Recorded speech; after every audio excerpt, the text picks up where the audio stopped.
I was thinking back on my whole life in the trade, going all the way back to when I was a teenager, thinking about what moments do I actually remember? Like in that moment, what do I actually remember? What was going on in those moments? And I thought about that, and a lot of them are downers. I'm just going to be honest with you. It seems like you remember things that are negative a lot more than you remember things that are positive. Uh, and let me give you some examples of that. Thinking all the way back to, we're talking 20, 25 years ago plus. Geez, it's going to be 30 years. That's crazy. 30 years. That is nuts. I can't even believe. Is that accurate? 1994. Let's do some math here. In 2024 would have been 30 years since I did anything in the trade. Just part time, but still, it counts, right? I think it counts. I think we try to inflate our, experience by adding part time as well. Yeah, probably. I'm gonna do that. So it's almost 30 years. Doesn't mean you're any better or worse than anyone who's worked one day. Just a unit of time. That's all. So I was thinking back, and for some reason, like I said, they're downers, man. I was at a job in Landfall, and my wife had called me, and my wife had just found out she was pregnant.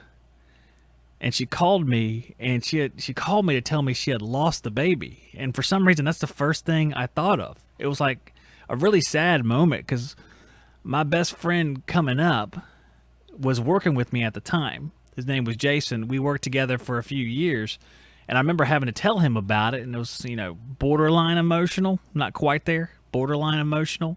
It takes a good bit for yours truly, but we were almost there. And it was stuff like that that came to mind. I don't know what you guys think about when you think back on all the stuff that the memorable days in the trade. I don't know what days pop into your head. I mean, on a positive side, I remember when I got my license because I was so young. I was 19 years old and I got my contractor's license. But when I found out that I actually got the license, I was up in Virginia, not too far from where Curtis Bowers would be, actually. I was in Roanoke, Virginia, in a hotel room with my buddies after a hearty night of drinking. And we spent about 3 days up there, drinking heavily the entire time. Staying at the Apple Valley Motel, which was horrible.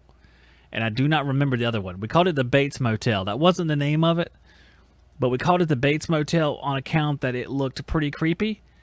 And there was like a little house on a hill behind it, which was the Bates house, I guess. So, if you want to watch more videos just like this one, click on this playlist right here. If you want to see our brand new video, click right here. If you want to find out more about the great sponsors that make this show happen, click up here. And to join our email list where I notify you when we're going live, click right here.